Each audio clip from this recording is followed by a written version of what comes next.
నీలు కోనిదాల పవన్ కళ్యాణ్ గారు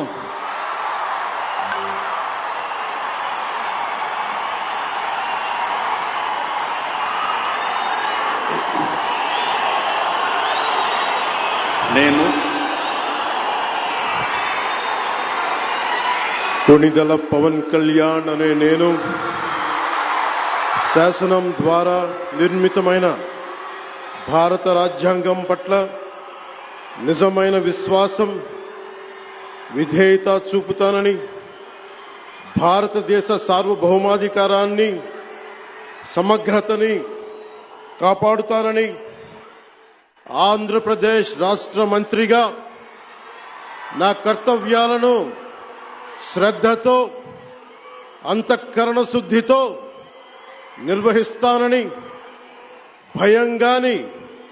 పక్షపాతం